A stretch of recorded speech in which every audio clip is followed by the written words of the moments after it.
Welcome back, ladies and gentlemen. My name is Targran, of course, and once again I'm going to talk to you about the lore of League of Legends. Today we'll provide you with information about two different champions who are related by two things.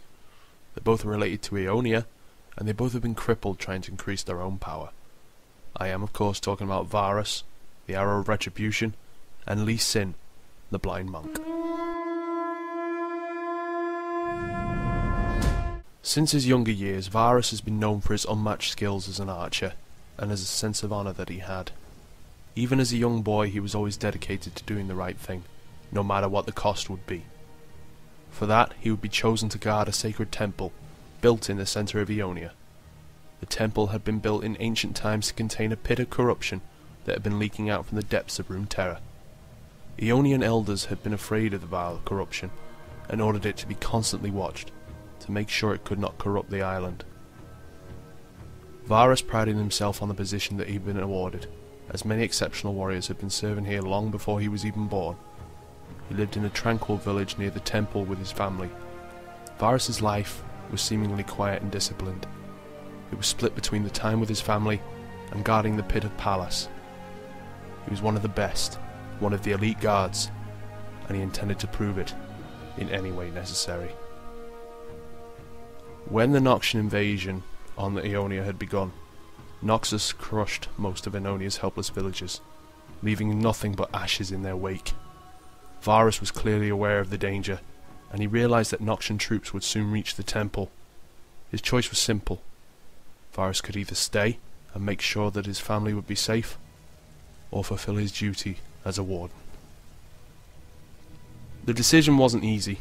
The village did not have any defenders, and it'd probably get completely destroyed, but Varus was bound by his honour to protect the pit no matter what the cost. He grabbed his bow and left the village behind him. The corruption could not be unleashed by anyone under any circumstances, and Varus left to fulfill his duty. Many have fallen under the rain of arrows that had been coming from the direction of the temple. Many had ran away, trying to save their own lives. Finally, Varus had an opportunity to prove himself, but it was not one that the man had expected. He could feel the burden of this decision. He didn't have to be in his village to know what was happening there. The Noxians had been pushed back, but Varus wasn't happy.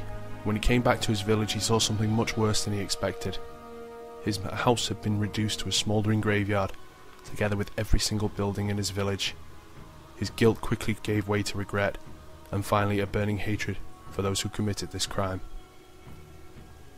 The warden had boldly sworn to kill every single Noxian soldier to ever step on Ionia's land, but to fulfill his promise he needed more power. He has forced the temple doors open and stepped inside. He has sacrificed everything to protect this corruption from spreading, but now he had nothing else to lose. Stepping between the flames, he had allowed them to consume his flesh and soul in exchange for power that it could offer him. His skin had been corrupted, his body broken, and his spirit filled with hunger for revenge.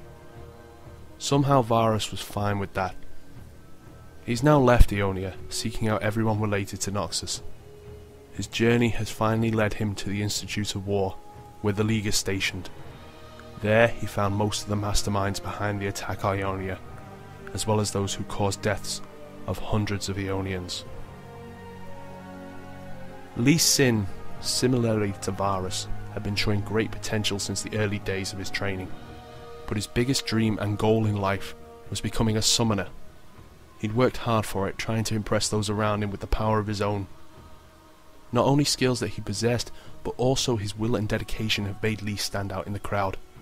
Those qualities that many candidates lacked has intrigued one of the head summoners and the League's High Counselor, Reginald Ashram. While still studying magic at the university, Lee Sin had been too impatient.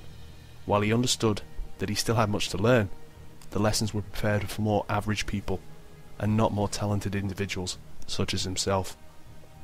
He wanted to know more than that.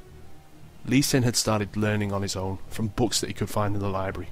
He wanted to know more about summoning, and graduate earlier. That helped Lee to surpass everyone on his year, and show potential to be one of the greatest summoners that have ever stepped into the League. That was until he made a grave mistake. To impress his teachers and fellow students, Lee wanted to perform a ritual on his own. His goal was to summon a dire beast from within the plague jungle. That was not exactly what he summoned though. The result of his summon was far away from intended. In a flash of light right in front of him, Lee Sin could see a dead body of a child split into several pieces, because of the ritual itself. Later investigations had provided evidence that the boy was not the only victim, as the whole village had been destroyed due to the side effects of the ritual of Lee Sin. While the League was willing to forget about this incident, due to numerous talents that Lee Sin had shown that could be valuable to the League, he was not. Lee couldn't forgive himself for his mistake in sacrificing lives just to prove his own power. Instead of continuing his education, Lee Sin had made his way to Ionia, where he joined one of the monasteries, swearing to never use magic again. There, he led a calm life, without any problems from the outer world. Years later, Lee has found an opportunity to pay for his crime. After Ionia's first lost match to Noxus, he would protest against the occupation as a martyr, setting his own body on fire, and yet he remained alive in that state. His flesh was burning for long weeks, his skin cracking, and his eyes burning out of his skull. His sacrifices paved a way for Ionia to get a rematch that allowed it to banish Noxians from their own island. Once Ionia was independent again, Lee Sin had been doused and hailed as a hero. He's been reborn, his will to act reborn. He was now ready to leave his past behind and continue it as a monk, mastering a way of blood and sweat. To do so, he volunteered to join the League and fight for Ionia if his country would ever need him. And that's all we have for you once again, guys. We hope you enjoyed this video, and if you did, let us know by pressing the like button, adding this video to your favourites. It helps us out a great deal, and we really appreciate the support from you guys.